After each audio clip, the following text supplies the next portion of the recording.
नमस्कार, मैं हूं नेहा शुक्ला और हमारे साथ हमारे सीनियर पत्रकार जो हैं, जर्नलिस्ट, हमारे एडिटर इन चीफ जम्मू जी, वो भी स्टूडियो में मौजूद है। और आज हमेशा की तरह हम अपने दर्शकों के लिए पंजाब की बड़ी खबरें लेकर आए हैं और उस पर हम अपने शो के दौरान चर्चा करेंगे। जम्मू जी, आज हमने ब्रिटेन के जो प्रधानमंत्री हैं उनकी भी खबर ली है, बैंकों के निजीकरण की जो खबर ली है वो भी ली है। इसके साथ साथ पंजाब की जो प्रमुख मुद्दे हैं, जो रोज़मर्रा जो सुर्खियां बना रही हैं, उस पर भी हम चर्चा करने जा रहे हैं। शुरुआत हम जम्मू जी करना चाहेंगे।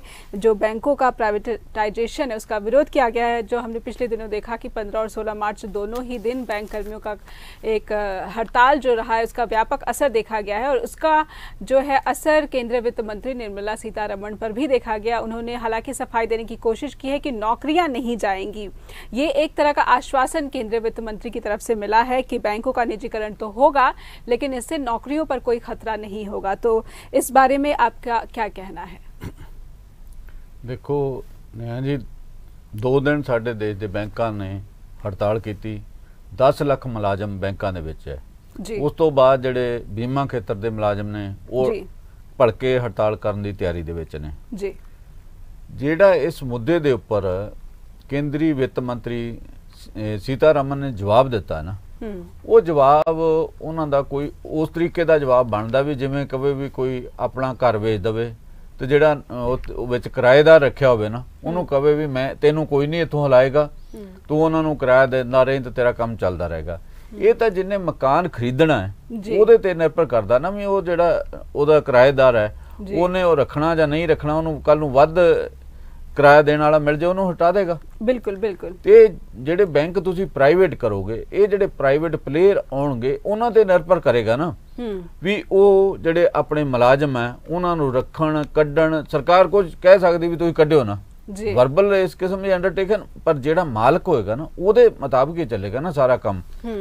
ਤੇ ਸਾਡੇ ਦੇਸ਼ ਦੀ ਸਰਕਾਰ ਜਿਹੜੀ ਆ ਬੜੀ ਤੇਜ਼ੀ ਨਾਲ ਜਿਹੜਾ ਉਹ ਬੈਂਕਾਂ ਦਾ ਨਿੱਜੀਕਰਨ ਕਰਨ ਜਾ ਰਹੀ ਹੈ ਜੀ। ਮਤਲਬ 8 ਮੰਤਰਾਲੇ ਉਹਨਾਂ ਨੂੰ ਕਿਹਾ ਗਿਆ ਵੀ ਤੁਸੀਂ ਇਹਨਾਂ 2.5 ਕਰੋੜ 2.5 ਲੱਖ ਕਰੋੜ ਤੁਸੀਂ ਇਕੱਠੇ ਕਰਨੇ ਇਸ ਸਾਲ ਦੇ ਵਿੱਚ। ਉਹਦੇ ਲਈ ਇਹਨਾਂ ਨੇ ਕਿਹੜੇ-ਕਿਹੜੇ ਖੇਤਰ ਚੁਣੇ। ਇਹ ਬੜਾ ਇੰਟਰਸਟਿੰਗ ਮਾਮਲਾ ਹੈਗਾ। ਉਹਦੇ ਵਿੱਚ ਬੈਂਕ ਨੇ, ਉਹਦੇ ਵਿੱਚ ਸੜਕਾਂ ਵੀ ਨੇ, ਉਹਦੇ ਵਿੱਚ ਸਟੇਡੀਅਮ ਵੀ ਨੇ, ਉਹਦੇ ਵਿੱਚ ਹਵਾਈ ਅੱਡੇ ਵੀ ਨੇ ਜੀ, ਉਹਦੇ ਵਿੱਚ ਰੇਲਵੇ ਵੀ ਹੈ, ਉਹਦੇ ਵਿੱਚ ਹੋਰ ਕਈ शामिल ने। ਉਹਦੇ ਚ BSNL ਵੀ ਜਿਹੜਾ ਬਾਕੀ ਬਚਿਆ ਖੁਚਿਆ ਉਹ ਵੀ ਸ਼ਾਮਲ ਹੈਗਾ। ਇਹ ਸਾਰਾ ਕੁਝ ਸਾਡੇ ਦੇਸ਼ ਦੇ ਵਿੱਚ ਚੱਲ ਰਿਹਾ ਤੇਜ਼ੀ ਨਾਲ। ਸਾਡੇ ਦੇਸ਼ ਦੇ ਵਿੱਚ ਜਿਹੜੇ ਪਬਲਿਕ ਖੇਤਰ ਹੈ, ਪਬਲਿਕ ਸੈਕਟਰ ਅੰਡਰਟੇਕਿੰਗ ਹੈ, ਜਿਹੜੇ ਮੁਨਾਫਾ ਕਮਾ ਰਹੇ ਉਹਨਾਂ ਸਾਰਿਆਂ ਦਾ ਨਿੱਜੀਕਰਨ ਤੇਜ਼ੀ ਨਾਲ ਕੀਤਾ ਜਾ ਰਿਹਾ ਜੀ। ਜਿਹੜੇ ਬਜਟ ਭਾਸ਼ਣ ਹੈ ਜੀ ਉਹਦੇ ਵਿੱਚ ਜਿਹੜਾ ਕੇਂਦਰੀ ਵਿੱਤ ਮੰਤਰੀ ਨੇ ਕਿਹਾ ਸੀਗਾ ਵੀ ਅਸੀਂ ਆ ਕੁਝ ਕਰਾਂਗੇ ਜੀ। ਹੁਣ 8 ਜਿਹੜੇ ਮੰਤਰਾਲੇ ਆ ਉਹਨਾਂ ਦੀ ਕਮੇਟੀ ਦੀ ਮੀਟਿੰਗ ਹੋਈ। ਸਰਕਾਰ ਦਾਵਾ ਕੁਝ ਹੋਰ ਕਰ ਰਹੀ ਹੈ ਜੀ, ਵਾਪਰ ਕੁਝ ਹੋਰ ਰਿਹਾ। ਅੱਜ ਸਾਡੇ ਕੋਲ ਜਿਹੜੀ ਆ ਐਕਸਪ੍ਰੈਸ ਦੀ ਰਿਪੋਰਟ ਸਾਡੇ ਸਾਹਮਣੇ ਆ ਜੀ। ਇਹਦੇ 8 ministry list asset for monetization from the station to the telecom tower pipeline to the roads. ਮਤਲਬ ਦੇਸ਼ ਦੇ ਵਿੱਚ ਸੜਕਾਂ ਦਾ ਵੀ ਨਿੱਜੀਕਰਨ ਕੀਤਾ ਜਾ ਰਿਹਾ। ਸੜਕਾਂ ਦੇ ਨਿੱਜੀਕਰਨ ਨਾਲ ਕੀ ਹੋਏਗਾ? ਪਹਿਲਾਂ ਤਾਂ ਉਹਨਾਂ ਦੇ ਉੱਪਰ ਟੋਲ ਟੈਕਸ ਹੀ ਸੀਗਾ, ਟੋਲ ਪਲਾਜ਼ੇ ਸੀਗੇ।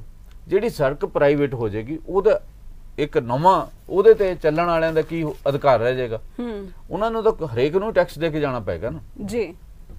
ਇਹ ਦੇਸ਼ ਇਸ ਪਾਸੇ ਵੱਲ ਨੂੰ ਜਾ ਰਿਹਾ। ਜਿਹੜੇ ਬੈਂਕਾਂ ਨੂੰ ਪ੍ਰਾਈਵੇਟ ਕਰਨ ਦਾ ਇਹ ਕਿਹਾ ਜਾ ਰਿਹਾ ਵੀ ਉਹਨਾਂ ਦੇ ਵਿੱਚ ਜਿਹੜਾ ਉਹਨਾਂ ਦੀ ਆਰਥਿਕ ਸਥਿਤੀ ਮਾੜੀ ਹੋ ਰਹੀ ਜਾ ਰਹੀ ਹੈ, ਉਹਨਾਂ ਦਾ NPA ਵੱਧਦਾ ਰਿਹਾ, ਨੌਨ ਪਰਫਾਰਮਿੰਗ ਐਸਟ ਜਿਹੜੇ ਉਹ ਵੱਧਦੇ ਜਾ ਰਹੇ। ਉਹ ਵੱਧ ਕਿਉਂ ਰਹੇ? ਕਿਉਂਕਿ ਤੁਸੀਂ ਆਪਣੇ ਦੋਸਤਾਂ ਨੂੰ ਜਿਹੜਾ ਉਹ ਕਰਜ਼ਾ ਦਵਾਈ ਜਾ ਰਹੇ ਜੀ। ਕਰਜ਼ਾ ਵਾਪਸੀ ਦਾ ਕੋਈ ਮਾਮਲਾ ਹੀ ਨਹੀਂਗਾ। ਮਤਲਬ ਸੁਬਰਾਮਨੀਅਮ ਸਵਾਮੀ ਜਿਹੜੇ ਆ BJP ਦੇ ਮੈਂਬਰ ਨੇ ਜੀ, ਮਤਲਬ ਲੀਡਰ ਨੇ, ਉਹਨਾਂ ਨੇ ਕਿਹਾ ਵੀ ਜਿਹੜਾ ਅਡਾਨੀ ਹੈ ਉਹਨੇ ਮਤਲਬ ਬਹੁਤ ਵੱਡੇ ਪੱਧਰ ਤੇ ਬੈਂਕਾਂ ਦਾ ਪੈਸਾ ਦੇਣਾ, ਉਹ ਪੈਸਾ ਦੇ ਹੀ ਨਹੀਂ ਰਿਹਾ। ਮਤਲਬ ਉਹ ਜਿਹੇ ਵਿਅਕਤੀਆਂ ਦਾ, ਉਹ ਜਿਹੇ ਕਾਰੋਬਾਰੀਆਂ ਦਾ ਪੈਸਾ ਤੁਸੀਂ NPA 'ਚ ਸ਼ਾਮਲ ਕਰ ਦੋਗੇ, ਨੌਨ ਪਰਫਾਰਮਿੰਗ ਐਸਟ ਦੇ ਵਿੱਚ। ਦੂਜੇ ਪਾਸੇ ਉਹਦੀ ਜਿਹੜੀ ਜਾਇਦਾਦ ਬੜੀ ਤੇਜ਼ੀ ਨਾਲ ਵਧ ਰਹੀ। मतलब वो दुनिया के कुछ अहम कारोबारियों च शामिल हो गया है जिन्हां दी इनकम जड़ी बड़ी तेजी नाल वधी है। जी जम्मू जी, आपकी ही बातों से एक मेरे जहन में सवाल आया कि आपने कहा कि वित्त मंत्री ने कहा कि नौकरियां नहीं जाएंगी, लेकिन ये जुबानी एक आश्वासन है, तो ये जुबानी आश्वासन का एक ट्रेंड जो है बीजेपी के मंत्रियों में दिख रहा है कि जिस तरह से किसान आंदोलन हुआ और किसानों को लगातार जो 8-9 दौर की बैठक रही, 11 दौर की बैठक रही, उसमें कहा गया कि एमएसपी खत्म नहीं होगी, मंडियां नहीं खत्म होगी, ये भी एक जुबानी आश्वासन ही दिया, और यही जुबानी आश्वासन जो मुझे लग रहा है कि बैंक कर्मियों को भी दिया जा रहा है। नहीं, सवाल ये आउंदा है जदों मिनिमम सपोर्ट प्राइस का मामला आ जी जी मिनिमम सपोर्ट प्राइस लागू किथे है? लागू हैगी पंजाब हरियाणा च जी। इन्हां दो, क्योंकि हरियाणा कदे जदों मिनिमम सपोर्ट प्राइस का मामला आया सी उदों पंजाब ही कल्ला सीगा, उस तो बाद हरियाणा वखरा बन गया। ये 6% ਜਿਹੜੇ किसान इन्हां नूं केवल 2 फसलों की कणक ते झोने दी जी असी मिनिमम सपोर्ट केंद्र सरकार दिंदी है, होर किसी फसल दी नहीं, कॉटन दी भी तय हुंदी है, नरमे दी कपाह दी तय हुंदी है, पर वो मिलदी नहीं गी। ਉਹਦੇ ਵਿੱਚ ਕੁਝ ਜਿਹੜੀ ਹੈ ਕਾਟਨ ਕਾਰਪੋਰੇਸ਼ਨ ਆਫ ਇੰਡੀਆ ਖਰੀਦਦੀ ਹੈ, ਉਸ ਕਰਕੇ ਭਾਅ ਨੂੰ ਥੋੜਾ ਸਟੈਬਲਾਈਜ਼ ਕਰਨ ਦਾ ਯਤਨ ਕੀਤਾ ਜਾਂਦਾ। ਵੈਸੇ ਉੱਥੇ ਵੀ ਖਰੀਦ ਨਹੀਂ ਹੁੰਦੀ, ਘੱਟ ਹੁੰਦੀ ਹੈ। ਬਾਕੀ ਇਸ ਦੇਸ਼ ਦੇ ਵਿੱਚ ਸਾਰੇ ਥਾਵਾਂ ਦੇ ਉੱਪਰ ਭਾਅ ਨਹੀਂ ਵੱਜੇ ਜਾਂਦੇ, ਮਿਨੀਮਮ ਭਾਅ ਮਿਲਦੇ ਹੀ ਨਹੀਂ। ਯੂਪੀ ਦਾ ਕਿਸਾਨ ਜਿਹੜਾ ਆਪਣੇ ਬਿਹਾਰ ਦਾ ਕਿਸਾਨ ਉਹ ਪੰਜਾਬ 'ਚ ਝੋਨਾ ਵੇਚਣ ਆਉਂਦਾ ਜੀ, ਇਸ ਕਰਕੇ ਕਿਉਂਕਿ ਉੱਥੇ ਘੱਟੋ ਘੱਟ ਭਾਅ ਹੀ ਨਹੀਂ ਹੈਗਾ जी। मतलब ये कहना भी असी घट्टो घट भाव देंगे 24 फसलों के इस देश में मिनिमम सपोर्ट प्राइस तय की जाती है, पर मिलती केवल 2 दी है, 2 तो बिना बाकी फसलों के बाकी जिनसां के मिनिमम सपोर्ट प्राइस नहीं मिलते। इस करके किसानों का अंदोलन चल रहा है। इस वेले पहला 2 सूबियां का मामला से, इस वेले मिनिमम सपोर्ट प्राइस देने का पूरे देश दे विच कह दिता जाता भी असी जिहड़ी मिनिमम सपोर्ट प्राइस है जारी रहेगी, मतलब इन्हों कोई छेड़ेगा नहीं। जी, जब मुझे जिस तरह से आपने बताया, सारी जानकारी दी है हमारे दर्शकों को, तो चिंता बिल्कुल लग रही है कि सभी जो सेक्टर है, और अब ये जो बैंकिंग सेक्टर है, मुझे लगता है कि आने वाले दिनों में सरकार को किसान आंदोलन का आक्रोश तो झेलना ही पड़ रहा है, और साथ ही साथ अब ऐसा लग रहा है कि बैंकिंग सेक्टर के जो कर्मचारी है उनका आक्रोश भी जो है वो आने वाले दिनों में तेज होगा, और इसकी जो आँच है वो केंद्रीय सरकार तक पहुँचेगी ज़्यादा बड़े स्तर पर। देखो तुसी लगातार NPA वधा के, तुसी पहला डॉक्टर मनमोहन सिंह दी सरकार नूं दोष दिंदे सी, उहने NPA वधाता जी। तुसी पेट्रोल ते कहंदे डीजल ते भी उहनां दी सरकार च वधिया। मतलब जिहड़ा तुहाडी सरकार वेले जिहड़ा कौमांतरी मार्केट दे विच जिहड़ा कच्चा तेल आ उहदियां कीमतां बहुत घटियां, तुसी ਉਹ जनता ਨੂੰ ਕੋਈ ਉਹਦਾ ਫਾਇਦਾ ਨਹੀਂ ਦਿੱਤਾ ਜੀ। ਜਦੋਂ ਕੀਮਤਾਂ ਵਧਣੀਆਂ ਸ਼ੁਰੂ ਹੋਈਆਂ ਤੁਸੀਂ ਹੋਰ ਲਗਾਤਾਰ ਵਜਨ ਪਾਈ ਜਾ ਰਹੇ ਹੋ। ਹੁਣ ਕੁਝ ਦਿਨਾਂ ਦੀਆਂ ਕੀਮਤਾਂ ਇਸ ਕਰਕੇ ਤੁਸੀਂ ਰੋਕਤੀਆਂ ਕਿਉਂਕਿ 5 ਸੂਬਿਆਂ ਦੀਆਂ ਚੋਣਾਂ ਹੋਣ ਵਾਲੀਆਂ। ਜੇ ਉਹ ਚੋਣਾਂ ਨਾ ਹੁੰਦੀਆਂ ਤਾਂ 100 ਰੁਪਏ ਤੋਂ ਜਿਹੜਾ ਤੇਲ ਹੈ ਪਰ ਲੀਟਰ ਇਹ ਵੱਧ ਗਿਆ, ਕੁਝ ਸੂਬਿਆਂ ਦੇ ਵਿੱਚ ਵੱਧ ਗਿਆ, ਕੁਝ ਥਾਵਾਂ ਦੇ ਉੱਪਰ ਅਜੇ ਘੱਟ ਹੈ ਕਿਉਂਕਿ ਉੱਥੇ ਉਹਨਾਂ ਨੇ ਵਾਈਟ ਦੇ ਵਿੱਚ ਥੋੜੀ ਕਮੀ ਕੀਤੀ ਹੋਈ ਹੈ। ਅਦਰਵਾਈਜ਼ ਤਾਂ ਪੂਰੇ ਦੇਸ਼ ਦੇ ਵਿੱਚ 100 ਰੁਪਏ ਤੋਂ ਵੱਧ ਜਾਣਾ ਸੀਗਾ। सो इस तरीका कार अपनाया जा रहा जी। सरकार ने इन्ना ही कहा ना भी असी प्राइवेट नौकरियां नहीं जाणगियां, नौकरियां किवें नहीं जाणगियां, की अश्योरेंस है जी। मतलब इहो जिहा कोई अश्योरेंस नहीं केंद्र सरकार दे सकदी। ਜਦੋਂ ਤੁਸੀਂ ਘਰ ਹੀ ਵੇਚਤਾ ਤੇ ਉਹ ਤੋਂ ਬਾਅਦ ਤੁਸੀਂ ਕਹੋ ਵੀ ਜਿਹਨੂੰ ਵੇਚਿਆ ਉਹਨੂੰ ਕਵਾਂਗੇ ਵੀ ਤੁਹਾਡੇ ਤੇ ਦਇਆ ਕਰੇ, ਰਹਿਮ ਕਰੇ। मतलब एक अपील कर सकते हैं बस। मतलब वो अपील ਦਾ ਕੀ ਆ? अपील ਦੇ ਵਿੱਚ कोरोना काल ਚ ਤੁਸੀਂ ਕਿਹਾ ਸੀਗਾ, ਪ੍ਰਧਾਨ ਮੰਤਰੀ ਨੇ ਕਿਹਾ ਸੀ ਵੀ ਲੋਕਾਂ ਨੂੰ ਨੌਕਰੀਆਂ ਤੋਂ ਨਾ ਕੱਢਿਆ ਜਾਵੇ। ਕਿੰਨੇ ਲੋਕ ਨੌਕਰੀਆਂ ਤੋਂ ਕੱਢੇ ਗਏ ਜੀ? ਬਿਲਕੁਲ। मतलब इवन ਜਿਹੜਾ ਸਾਡਾ ਫੀਲਡ ਆ ਪੱਤਰਕਾਰ, ਕਿੰਨੇ ਪੱਤਰਕਾਰ ਹਜ਼ਾਰਾਂ ਦੀ ਗਿਣਤੀ ਦੇ ਵਿੱਚ ਹਟਾਏ ਗਏ, और बेरोजगारी बिल्कुल एक चरम सीमा तक पहुंच गई। मतलब ਇਸ ਵੇਲੇ ਹਿੰਦੁਸਤਾਨ ਦੇ ਵਿੱਚ ਬੇਰੋਜ਼ਗਾਰੀ ਸਭ ਤੋਂ ਵੱਧ ਹੈ, ਸਾਡੇ ਦੇਸ਼ ਦੇ ਇਤਿਹਾਸ ਦੇ ਵਿੱਚ ਸਭ ਤੋਂ ਵੱਧ ਹੈਗੀ। ਬਿਲਕੁਲ ਬਿਲकुल। ਇਹ ਭਰੋਸਾ ਦਿਵਾਉਣ ਦੇ ਇਹੋ ਜਿਹਾ ਭਰੋਸਾ ਇਹ ਹੈ ਜਿਹੜਾ ਮਾਲਕ ਬਣ ਜਾਏਗਾ, ਜਿਹਨੂੰ ਤੁਸੀਂ ਵੇਚ ਦਿਓਗੇ, ਤੁਸੀਂ ਰੇਲਵੇ ਦਾ ਵੇਚ ਦਿਓਗੇ, ਤੁਸੀਂ ਬੈਂਕ ਵੇਚ ਦਿਓਗੇ, ਤੁਸੀਂ ਬੀਮਾ ਖੇਤਰ ਜਿਹੜਾ, ਅਗਰ ਸੜਕ ਵੀ ਵੇਚ ਦੇਂਗੇ, ਹਾਂ ਸੜਕ ਤੁਸੀਂ ਜਵਾਹਰ ਲਾਲ ਨਹਿਰੂ ਸਟੇਡੀਅਮ ਵੇਚਣ ਦਾ ਫੈਸਲਾ ਕਰ ਲਿਆ ਜੀ, ਮਤਲਬ ਵੀ ਉਹਦਾ ਰੱਖ ਰਖਾ ਦਾ ਹੋ ਗਿਆ। ਮਤਲਬ ਇਹ ਸਾਰਾ ਕੁਝ ਜਿਹੜਾ ਤੁਸੀਂ ਕਰ ਰਹੇ ਹੋ, ਇਹ ਜਿਹੜਾ ਦੇਸ਼ ਨੇ ਤਜਰਬੇ ਚੋਂ ਬੈਂਕ ਨੈਸ਼ਨਲਾਈਜ਼ ਕੀਤੇ ਸੀਗੇ। ਤੁਸੀਂ ਆ ਹੁਣੇ ਦੇਖਣ ਵਾਲੀ ਗੱਲ ਸੀਗੀ, ਪਹਿਲੇ ਦਿਨਾਂ ਦੇ ਵਿੱਚ ਐਕਸਿਸ ਬੈਂਕ, ਕੁਝ ਹੋਰ ਬੈਂਕਾਂ ਦੇ ਇੰਨੇ ਘੁਟਾਲੇ ਆਏ ਸੀਗੇ, ਕੀ ਕੀਤਾ ਗਿਆ? ਮਤਲਬ ਪ੍ਰਾਈਵੇਟ ਖੇਤਰ ਦੇ ਬੈਂਕ ਜਿਹੜੇ ਆ ਨਾ ਤਾਂ ਆਮ ਬੰਦੇ ਨੂੰ ਸੇਵਾਵਾਂ ਦਿੰਦੇ ਜੀ, ਉਹਦਾ ਜਿੰਨਾ ਜਿਹੜੇ ਮਾਲਕ ਹੋਣਗੇ ਉਹਨਾਂ ਲਈ ਸੇਵਾਵਾਂ ਦੇਣਗੇ, ਉਹਨਾਂ ਦੇ ਹੱਕ 'ਚ ਫੈਸਲੇ ਕਰਨਗੇ, ਉਹਨਾਂ ਨੂੰ ਕਰਜ਼ੇ ਮਿਲਣਗੇ। ਇਹਨਾਂ ਦਾ ਜਿਹੜਾ ਕੌਮੀਕਰਨ ਨੈਸ਼ਨਲਾਈਜੇਸ਼ਨ ਇਸ ਕਰਕੇ ਕੀਤੀ ਗਈ ਸੀ, ਇਹਨਾਂ ਦਾ ਲਾਹਾ ਜਿਹੜਾ ਆਮ ਬੰਦੇ ਨੂੰ ਮਿਲ ਸਕੇ। ਆਮ ਬੰਦੇ ਪਿੰਡਾਂ ਦੇ ਵਿੱਚ ਇਸ ਕਰਕੇ ਵੱਡੇ ਵੱਡੇ ਪਿੰਡਾਂ 'ਚ ਬੈਂਕ ਖੋਲੇ ਗਏ ਸੀ ਤਾਂ ਕਿ 10-15 ਪਿੰਡ 'ਚੋਂ ਉੱਥੇ ਲੋਕਾਂ ਨੂੰ सहूलतां मिल सकन। तो प्राइवेट बैंक तो उत्थे खुलेगा ही नहीं। एक सवाल जम्मू जी और आ रहा है कि ये बैंकिंग एक तरफ से निजीकरण की तरफ बढ़ रही है, साथ ही साथ जो मोदी सरकार है ये कहती है कि हर जन तक पहुंचेगा बैंक का खाता, तो हर आदमी के पास अपना खाता तो होगा, लेकिन अगर ये बैंकिंग जो सेक्टर है निजी हाथों में पूरी तरह से चला गया तो इन खातों में पैसा कैसे मेंटेन होगा? क्योंकि आजकल जो स्थिति बनी हुई है कि निजी बैंकों में अगर आपको एक खाता खुलवाना है तो काफी जद्दोजहद करनी पड़ती है और एक मिनिमम जो बैलेंस है वो रखना पड़ता है। देखो जो इस वेले जिहड़ियां सहूलतां मिल रही जिहड़ी पेंशन आ वो जिहड़े सरकारी बैंक उन्हां चों मिलदी है जी, जिहड़े खाते खोले गए सरकारी बैंकां दे विच खोले गए, जिहड़े होर कोई काम काज आम जनता दे वो सारे सरकारी बैंकां दे विच, प्राइवेट च तां है ही नहीं जी। प्राइवेट च क्यों नहीं जी, सारा कुछ ही सरकारी बैंकां दे विच। इवन गैस दी सबसिडी जिहड़ी कि हुण पौने 9 रुपये रह गई है 250 तो घट के, वो भी उन्हां बैंकां राहीं मिलदी जी। मतलब ये सारा कुछ जो सहूलतां मिलदियां वो जो बैंक बंद हो जाणगे फिर ये सहूलतां कित्थों मिलणगियां, फिर वो खाते कित्थों, मतलब फिर तो सारा कुछ तुसीं जिहड़ा ऑनलाइन करोगे, ऑनलाइन भी तो अल्टीमेटली जो पैसे कढाउणे वो भी तो बैंक च जाना पएगा, अकाउंट पे जाना पड़ेगा जी। ते जे तुहाडे कोल प्राइवेट बैंक जदों आउणगे ਉਹਨਾਂ ਦੇ ਵਿੱਚ ਜਿਹੜੀਆਂ ਸਰਵਿਸ ਜਿਹੜੀ ਹੈ ਉਹਦੇ ਉਹ ਸਰਵਿਸ ਪ੍ਰੋਵਾਈਡ ਕਰਨ ਦੇ ਉੱਪਰ ਪੈਸੇ ਦੇਣੇ ਪੈਣਗੇ, ਚਾਰजेस ਲੱਗਣਗੇ, ਚਾਰजेस ਲੱਗਣਗੇ, ਬੈਂਕ ਮਹਿੰਗਾ ਹੁੰਦਾ ਜਾਏਗਾ, ਫਿਰ ਉਹ ਮਿਨੀਮਮ ਇੰਨੇ ਪੈਸੇ ਰੱਖੋ, 5000 ਰੱਖੋ, 10000 ਰੱਖੋ, ਵੀ ਇਹ ਵੱਧਦਾ ਜਾਏਗਾ। ਤੇ ਜਿਹੜੇ ਬੰਦੇ ਕੋਲ ਕੇਵਲ ਬਹੁਤ ਥੋੜੇ ਪੈਸੇ ਉਹ ਉਹਨਾਂ ਦੇ ਖਾਤੇ ਫਿਰ ਹੌਲੀ ਹੌਲੀ ਬੰਦ ਹੋ ਜਾਣਗੇ ਜੀ। ਮਤਲਬ ਇਸ ਪਾਸੇ ਵੱਲ ਨੂੰ ਦੇਸ਼ ਜਾਏਗਾ। ਫਿਰ ਜਿਹੜਾ ਸਾਡਾ ਦੇਸ਼ ਹੈ ਇਹਦੇ ਵਿੱਚ ਕੁਝ ਹੱਥਾਂ ਦੇ ਵਿੱਚ ਹੀ ਜਿਹੜੇ ਸਾਧਨ ਆ ਜਾਣਗੇ। मतलब सड़क मैनू ये समझ नहीं आती भी सड़क क्यों प्राइवेट करनी है और स्टेडियम क्यों प्राइवेट करना है, सड़क क्यों सारा कुछ प्राइवेट क्यों करना जी। दूजे पासे क्या ये जा रहा भी ये सारा कुछ जिहड़ा कुछ लोगों को फायदा पहुंचाने के मंतव नाल कीता जा रहा, कुछ कारपोरेट घराणियां नूं इन्हां दी गिणती 10-11 दे विच हैगी, उन्हां दे विच भी 2 प्रमुख ने अडानी ते अंबानी जी। उन्होंने ये सारा कुछ फायदा देने लई, बेनिफिट देने लई ये चल रहा है। एक और जो मुद्दा है वो लग रहा है कि पंजाब के लोगों को इससे आस है कि अब जब ब्रिटेन के प्रधानमंत्री बोरिस जॉनसन यहाँ पर इंडिया आने वाले हैं, भारत आने वाले हैं, अप्रैल में उनका दौरा तय किया गया है और ये लिखा है गया है कि ही विल अनलॉक अपॉर्चुनिटीज़। तो कितना उम्मीद है जो पंजाब के जो किसान हैं जो बैठे हुए हैं दिल्ली की सीमाओं पर, उनको इस जो यात्रा है प्रधानमंत्री की, ब्रिटानी प्रधानमंत्री की, उनसे कितनी उम्मीद वो बांधे?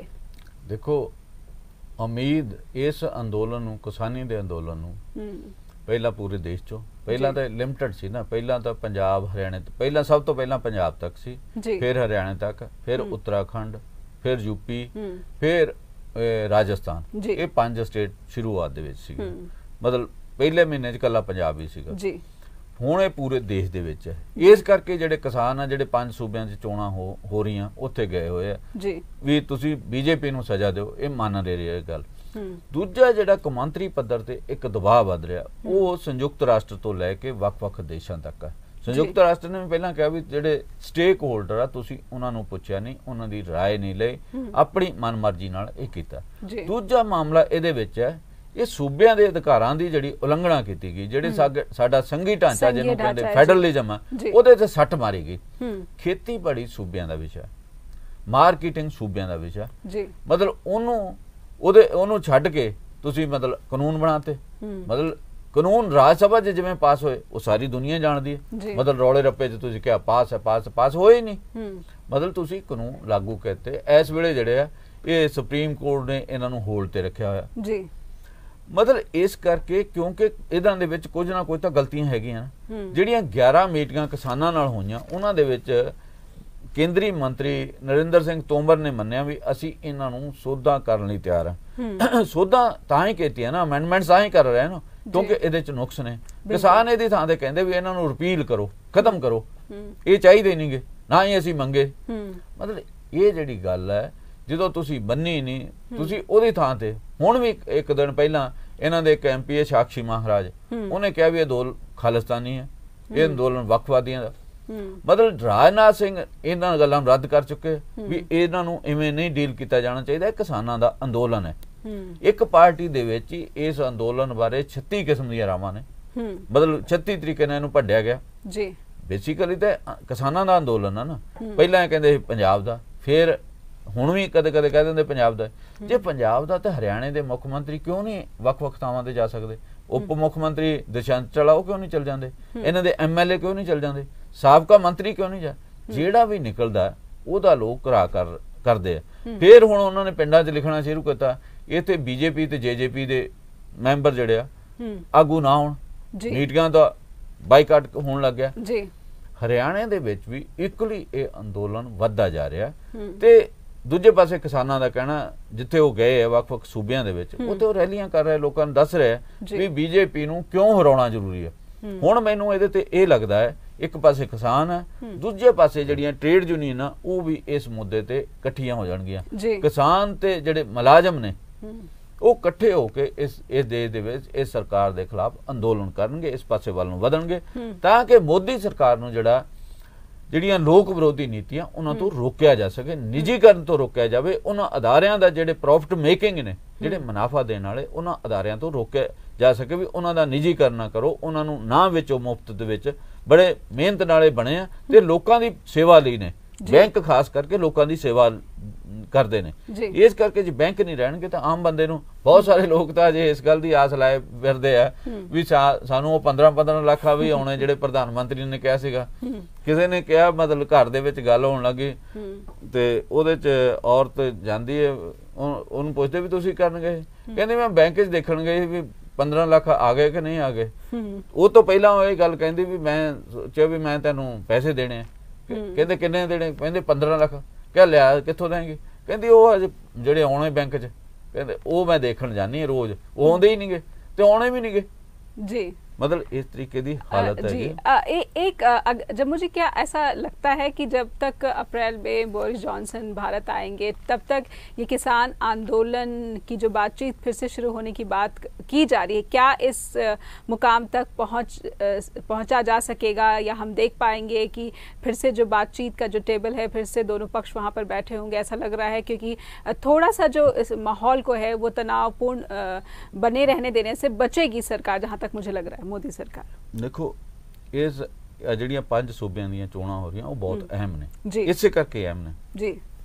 ਉਹਨਾਂ ਦੇ ਵਿੱਚ ਬੰਗਾਲ ਹੈ, ਉਹਨਾਂ ਦੇ ਵਿੱਚ ਅਸਾਮ ਹੈ ਜੀ, ਉਹਨਾਂ ਦੇ ਵਿੱਚ ਪੁਡੂਚੇਰੀ ਹੈ, ਉਹਦੇ ਨਾਲ ਤਾਮਿਲਨਾਡੂ ਤੇ ਕੇਰਲਾ। ਇਹ 5 ਸੂਬਿਆਂ ਦੇ ਵਿੱਚ ਜੇ BJP ਬੰਗਾਲ ਨਹੀਂ ਜਿੱਤਦੀ, ਅਸਾਮ ਹਾਰ ਜਾਂਦੀ ਹੈ, ਤਾਂ ਸਥਿਤੀ ਬਿਲਕੁਲ ਵੱਖਰੀ ਹੋਏਗੀ। ਦਿੱਲੀ ਦੇ ਵਿੱਚ ਹੁਣ ਕੀ ਹੋ ਰਿਹਾ? ਦਿੱਲੀ ਦੇ ਵਿੱਚ ਜਿਹੜੀ ਕੇਂਦਰ ਸਰਕਾਰ ਹੈ, ਇਹਨਾਂ ਨੇ ਇੱਕ ਬਿੱਲ ਲਿਆਂਦਾ ਲੋਕ ਸਭਾ ਦੇ ਵਿੱਚ, ਜਿਹੜੀਆਂ ਸਾਰੀਆਂ ਤਾਕਤਾਂ ਥੋੜੀਆਂ ਬਾਲੀਆਂ ਦਿੱਲੀ ਸਰਕਾਰ ਕੋਲ, ਉਹ ਵੀ LG ਨੂੰ ਦੇਣ ਦੀ ਤਿਆਰੀ ਕੀਤੀ ਹੈ। ਉਹ ਕਿਉਂ ਕੀਤੀ ਹੈ?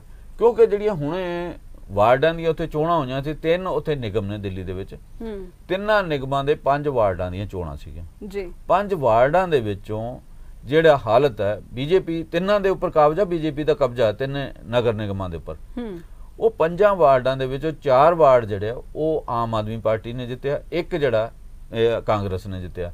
ਇੱਕ ਵਾਰਡ ਦੇ ਵਿੱਚ 22,000 ਵੋਟਾਂ ਪਈਆਂ, ਉਹਨਾਂ ਚੋਂ BJP ਦੇ ਉਮੀਦਵਾਰ ਨੂੰ ਕੇਵਲ 105 ਵੋਟਾਂ ਪਈਆਂ। ਦਿੱਲੀ ਦੇ ਵਿੱਚ BJP ਨੂੰ ਲੱਗਦਾ ਵੀ ਉਹਦੇ ਹੱਥੋਂ ਜਿਹੜਾ ਸਾਰਾ ਮਾਮਲਾ ਖਿਸਕਦਾ ਜਾ ਰਿਹਾ, ਫਿਸਲ ਰਹੀ ਹੈ ਜੀ, ਉਹਦੇ ਕਰਕੇ ਉਹਨਾਂ ਨੇ ਇਹ ਲੈਣ ਦਾ, ਮਤਲਬ ਤੁਸੀਂ ਕਿੱਥੇ ਵੱਧ ਅਧਿਕਾਰ ਦੇਣ ਦੀ ਗੱਲ ਹੈ। ਸੁਪਰੀਮ ਕੋਰਟ ਨੇ ਇਹਦੇ ਤੇ ਫੈਸਲਾ ਕੀਤਾ ਜੀ, ਬਕਾਇਦਾ ਝਗੜਾ ਹੋਇਆ ਇਸ ਮਾਮਲੇ ਨੂੰ ਲੈ ਕੇ ਵੀ LG ਦੀਆਂ ਕੀ ਤਾਕਤਾਂ ਨੇ, ਲੈਫਟੀਨੈਂਟ ਗਵਰਨਰ ਦੀਆਂ ਕੀ ਤਾਕਤਾਂ ਨੇ ਤੇ ਸਰਕਾਰ ਦੀਆਂ ਕੀ ਤਾਕਤਾਂ।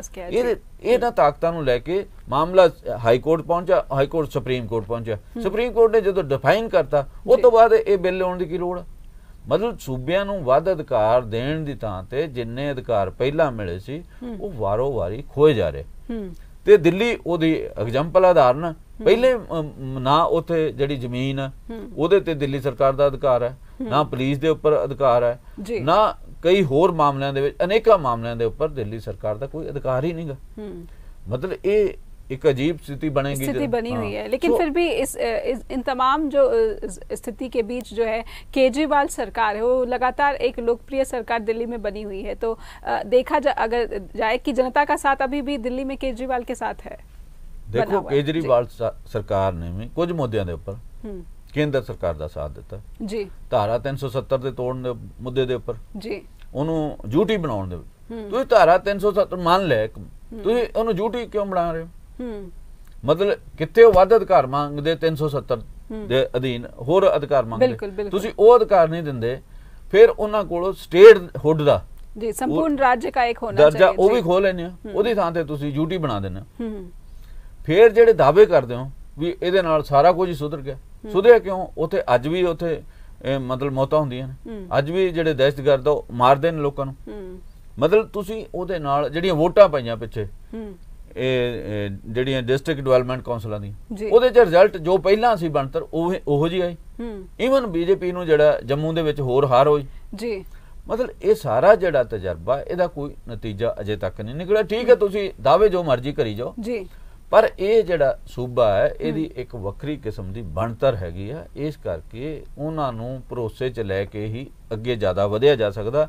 ਜੇ ਕਨਫਰਟੇਸ਼ਨ ਦਾ ਟਕਰਾਅ ਦਾ ਰਸਤਾ ਜਿਹੜਾ ਉਹ ਕਿਤੇ ਨਹੀਂ ਲੈ ਕੇ ਜਾਏਗਾ, ਉਹਦੇ ਨਾਲ ਵਿਗਾੜ ਪੈਦਾ ਹੋਣਗੇ। ਉਹਦੇ ਨਾਲ ਸਾਡੇ ਜਵਾਨ ਵੀ ਮਰਦੇ, ਮੌਤਾਂ ਹੁੰਦੀਆਂ, मतलब आम लोग भी मरते जी। बिल्कुल मतलब असी ये नहीं कहना चाहते भी जो अतवाद उत्थे जस्टिफाई, बिल्कुल नहीं। असी उहदी हमायत असी चाहुंदे कि हरेक मामले दा जिहड़ा शांति पीसफुल रेजोल्यूशन होना चाहिए। एग्जैक्टली जी। मतलब होर कोई मामला नहीं होना चाहिए, इस ढंग नाल होना चाहिए जिथों इनफिल्ट्रेशन हुंदी, पाकिस्तान तो घुसपैठ हुंदी, उत्थे होर फौज ला दो, उत्थे होर BSF ला दो, ना घुसपैठ होण दिओ।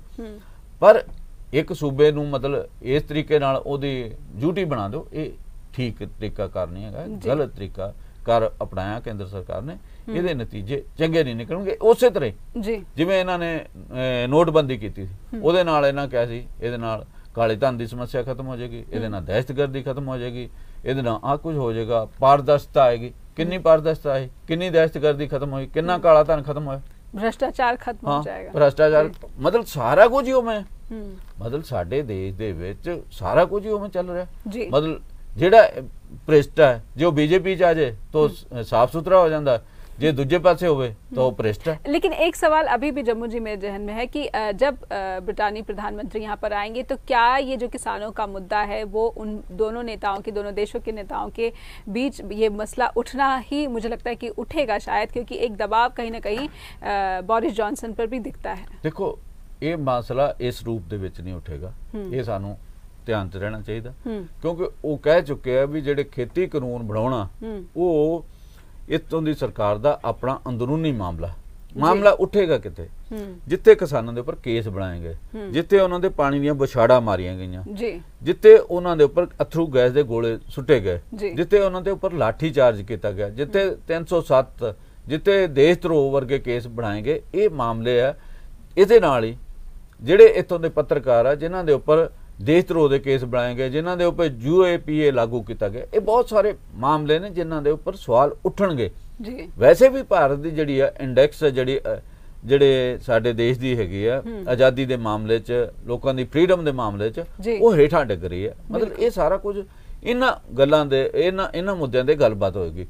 खेती कानूनां दा मामला, किसानी दा मामला उठेगा, पर ये नहीं वो कहणगे भी तुसी खेती कानून बदलो। नहीं, ये सानू ध्यान से रहना चाहिए, क्योंकि वो एक आंतरिक मामला है। हाँ जी, भारत ने भी थोड़ा जिहा इहदा विरोध कीता सीगा। उन्हां दे जिहड़ा दिल्ली हाई कमिश्नर है बरतानिया दा, उहनूं बुला के प्रोटेस्ट कीता सीगा भी तुसी साडे अंदरूनी मामलिਆਂ ਦੇ ਵਿੱਚ दखल ना दिओ। फिर भारत के जिहड़े विदेश मंत्री है जयशंकर बैनन, उन्होंने पिछले दिन कहा सी भी असीं उत्थे रेसिज्म का मामला भी उठावांगे, उन्हां दे घर दे विच शाही परिवार दे विच की हो रहा है वो मामला भी उठावांगे। सो कुछ मामले इहो जे हैगे जिहड़े अंदरूनी मामले ने, जिन्हां नूं ये जिहड़ा किसानी दा मुद्दा जिहड़ा इंटरनेशनल प्रैशर बन रहा वो ठीक है।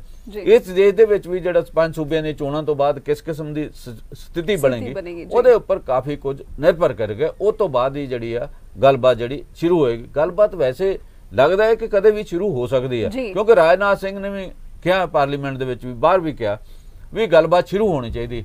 ਗੱਲਬਾਤ ਸ਼ੁਰੂ ना होना एक माड़ी गल हैगी जी बिल्कुल एक नकारात्मक स्थिति बनी हुई है जो लगता है कि बातचीत दोबारा से शुरू करने के केंद्र सरकार संकेत दे रही है। फिलहाल एक छोटे से ब्रेक का वक्त हो चला है, ब्रेक के बाद लौटेगी तो दोबारा से अपनी चर्चा जारी रखेगी। बने रहिए हमारे साथ, एक छोटा सा ब्रेक लेते हैं।